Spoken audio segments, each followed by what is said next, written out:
Welcome to the Deep Dive. Ready to explore Aldous Huxley's Brave New World.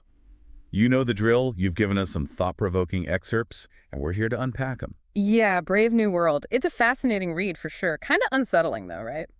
Huxley's vision of the future, I mean. This obsession with stability and happiness, but the way they go about achieving it. Well, let's break it down. For anyone who hasn't read it, picture this. Humans are hatched in labs. No more messy natural birth. Nope. They're categorized into these predetermined roles: alphas, betas, gammas, deltas, and epsilons. It's all about erasing individuality, Wrong. creating a society where everyone fits in perfectly, ensuring stability, like a well-oiled machine, you know? Everyone in their place, content. Contentment with a hefty price tag, though. Our deep dive today, figuring out just how high that price is. What happens when human life and happiness are engineered? What can the characters tell us about the cost of this so-called utopia? Let's start at the very foundation of the society, the hatcheries and conditioning. Huxley doesn't hold back on the biological and psychological manipulation it takes to create these perfectly ordered citizens. Absolutely. We're talking Bokanovsky's process. Dozens of identical humans from a single egg. What does that kind of mass production do to the concept of identity? It basically erases it. In the world state's view, individuality, well, that's a threat to stability. Uniformity, that's what they're after. They condition each person for their role, lots of techniques. The excerpts you shared, especially the descriptions of sleep teaching and neo-Pavlovian conditioning.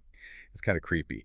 Imagine babies being conditioned with electric shocks. They're taught to fear certain objects, all for social engineering. Can you explain what neo-Pavlovian conditioning is exactly? Sure, it's basically positive and negative reinforcement, but taken to, well, a pretty extreme level. It's not just associating pain, it's about shaping everything. Desires, preferences, they even condition children to hate nature. This is where it gets really interesting, right? They're taught to hate flowers and books, Hmm. the world state. They want people to spend money on manufactured goods, on transportation, not on things they can get from nature, control their thoughts, their desires, the whole shebang. Right, every aspect of their life is controlled. Work, relationships, everything's engineered. Stability and a booming economy, that's the goal. So they've got it down to a science. But what about the ethics? No natural birth, families are gone, happiness comes from soma. Big red flags, right? Definitely. The world state might argue it's all for stability and harmony, but it comes at a price. Individual freedom, the power to choose, that's all gone. Can happiness even be genuine if it's engineered? Or is it just an illusion? That's the question Huxley's asking, isn't it? Now let's talk about the characters. Bernard Marx, for example, he's an alpha plus psychologist, but he doesn't quite fit in. He's described as smaller than the other alphas, and he seems to want more than just those superficial pleasures everyone else is happy with. It's like he's fighting the conditioning, you know? Yeah. His relationship with Lenina Crown is interesting. She's a beta, perfect example of world state values. But even she shows glimpses of something deeper. Confusion, maybe even some real feelings peeking through. Then we have John, the savage from the reservation. He's a total contrast to everything the world state stands for. Raised on Shakespeare and traditional values, two worlds colliding. His existence is like a challenge to their so-called perfect world. John, he sees everything with fresh eyes. Yeah. Makes us really question the world state. Is this happiness worth giving up freedom? Is it even real? Three characters, each struggling against the norm in their own way. Bernard's feeling like an outsider, Lenina's wrestling with her conditioning, and John, well, he flat out rejects their values. They show us the cracks, the imperfections in this seemingly perfect world, make us question if it's all just a facade. Speaking of contrast, let's talk about the reservation. Life's very different there. Families, natural births, religion, rituals, everything the world state's done away with. We can't forget the downsides, though. Huxley shows us those, too. Poverty, disease, violence. It's not a utopia, that's for sure. So we have two extremes, right? The sterile, controlled world state and the harsh but authentic reservation. Neither one's perfect. Makes you think, doesn't it? What freedoms are we willing to give up for stability? Is a stable society even worth it if we lose our individuality? If we lose the ability to truly experience life? Let's talk about John's mother, Linda. She's a beta who got pregnant, ended up stranded on the reservation. She's stuck between these two worlds. She never really fits in on the reservation. She misses the world state, actually.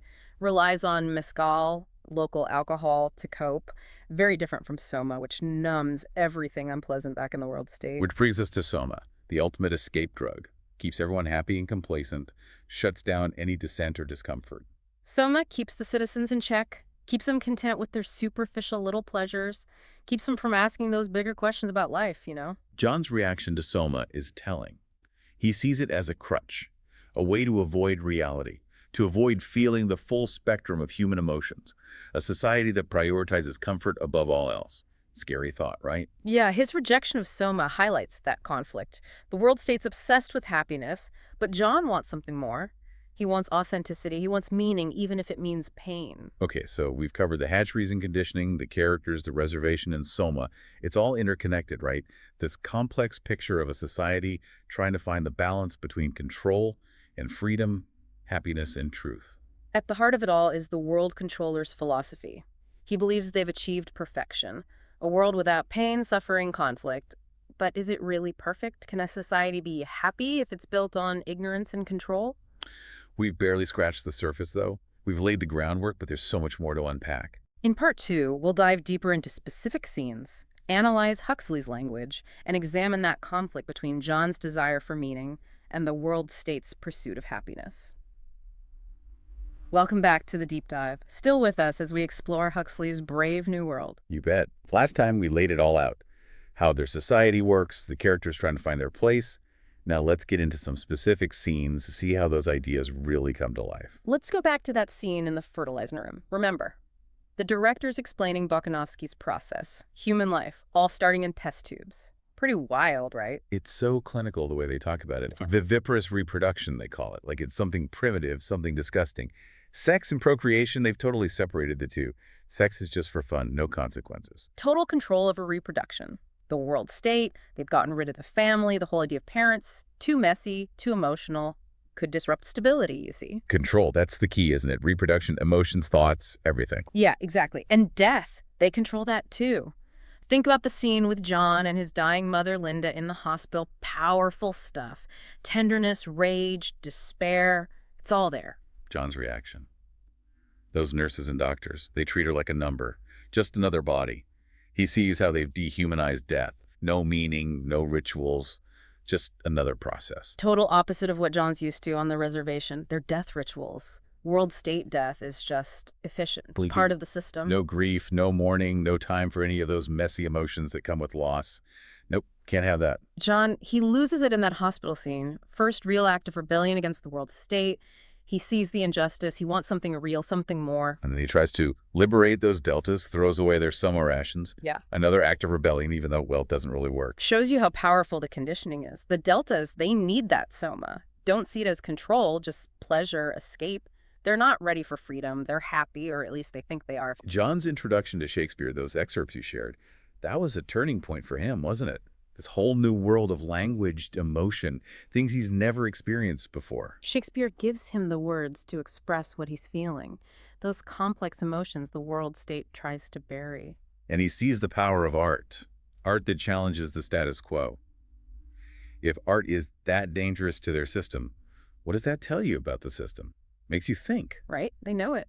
World state knows art can inspire people, get them thinking critically, stir up emotions, make them question things.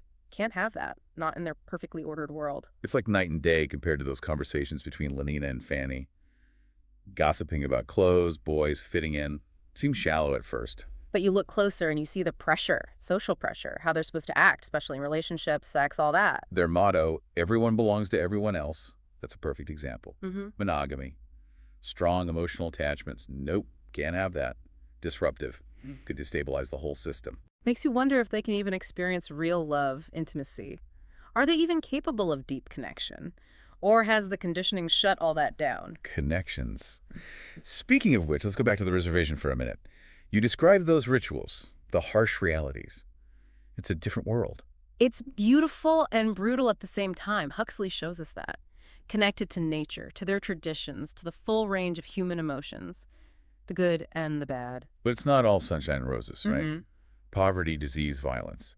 It's not the paradise John thinks it is. He romanticizes it, doesn't see the whole picture. Life without those modern conveniences, social structures, it's not easy. Two flawed worlds, right? The world state, all about stability and comfort, but no individuality, no freedom. The reservation, authentic, connected, but harsh, unpredictable. Makes you think, Which is worse? Are those the only choices? Is there some middle ground, some way to have individual expression and collective well-being? That takes us to that scene with John and Mustafa Mon, the world controller. Two completely different views on what makes a good life. A real clash of ideologies. Mond, he's the embodiment of the world state. Thinks they've created perfection. No pain, no suffering, no conflict. Sounds good on paper, maybe. John, though, he argues that's not real happiness. It's empty, meaningless. You need to experience everything to be truly happy, even the bad stuff. The pain, the suffering, he wants to choose, even if he chooses to be unhappy. The thing is, Mond gets it. He understands John. He says he used to feel the same way. But he chose stability, control. Because freedom, truth, those are dangerous. Lead to chaos. It's a stalemate. No easy answers. And that's what makes Huxley so brilliant. He doesn't give you a solution, just leaves you with all these questions. Makes you really think. Reminds us, any perfect society, there's always going to be compromises, sacrifices, and those choices, they determine what kind of world we create. So we've examined those key scenes, but let's bring it back to the present. Do you see any connections between Brave New World and our world today? Oh, definitely. I see that world state mentality everywhere, especially with technology. Instant gratification, endless distractions, happiness through buying stuff. It's all around us. It's a little scary, to be honest. Those parallels, they're hard to ignore. That's what we'll talk about in part 3. How those connections play out in our lives. And how Huxley's warnings can help us make better choices, build a better future. Back again for the deep dive. We've spent the last 2 parts really getting into Brave New World. That society, those characters, all those conflicts, and those big, thought-provoking themes. Yeah, we covered a lot of ground. But now, the big question, what can we actually learn from all this? From Brave New World? How does it apply to our world, to the choices we make? It's kind of freaky, right? Huxley, it's like he had a time machine, the whole instant gratification thing, all the distractions, chasing happiness by buying stuff. We see it everywhere. Social media, it's all about that curated perfection, right? The pressure to fit in, to be like everyone else. And those echo chambers, man, reinforcing the same old beliefs. Huxley warned us about this. Shallowness, no critical thinking, that's what he was worried about. And don't forget about technology. It's supposed to be the answer to everything. Make us happier, more efficient, connected. But is it really? Technology is a powerful tool, no doubt. But Brave New World reminds us it can go either way. Liberate us or control us. Are we using it? Or is it using us? That's the question, isn't it? So what can we do? Are we doomed to repeat the world state's mistakes? Is that our future? Not necessarily. We just got to remember what makes us human, what John was fighting for, remember. Individuality, compassion, embracing the whole human experience, the good and the bad. Okay, sure, but how? Eh. How do we hold on to those things in a world that seems to push us in the opposite direction? It's like we're constantly bombarded with messages telling us to buy, fit in, and just tune out. Awareness, that's the first step. Got to see how we're being manipulated, those subtle messages shaping what we want, what we believe. Like those targeted ads, the ones that seem to know what you want before you even do. Yep, exactly. Once you see it, then you can make a choice. A conscious choice. Disconnect. Find real connections. Yeah. Engage with art, literature, things that challenge you, make you think differently. Be more mindful. Right. Be intentional with your time, your energy. Experiences over things, always. Find your passions. And don't buy into that manufactured happiness. That's not the real deal. No, you can't buy happiness, can't download it either. It comes from inside, Yeah. From embracing all of it, the messy stuff too. Exactly. The pain, the sadness, it's part of it. But so is the joy, the connection, finding meaning, purpose, in a world that often feels pretty meaningless. Individual choices are important, but shouldn't we be thinking bigger? Mm-hmm. Systemic change, that kind of thing? Absolutely. We got to be critical of the systems, the whole machine. Corporations getting rich off our addiction to technology, algorithms keeping us glued to our screens instead of actually living. So we got to be informed, speak up, demand better. Ethical tech, humane tech. Advocate for policies that protect us, that encourage critical thinking, policies that value human connection more than just buying more stuff. It's a big challenge, but Brave New World shows us what's at stake if we fail. It's a wake-up call. Big stakes, but the payoff. Imagine a world where technology helps us, not controls us. Real happiness, individuality, real freedom. That's worth fighting for. This deep dive, it's been a journey for me, figuring out this dystopian world, but also figuring out how we can avoid becoming it. Brave New World, it's not some prophecy. It's a warning, a challenge. It's telling us to wake up, to pay attention, to choose a different path. For me, it's a call to action. Read it, talk about it, think about it, and then do something. Make a choice. Be the change. That's how we stop that brave new world from becoming our reality. Thanks for joining us on this deep dive. Hope it's been insightful, made you think, maybe even inspired you a little. And remember, you're not alone. Lots of people are asking these questions, trying to make the world a better place. So keep questioning, keep exploring, keep diving deep.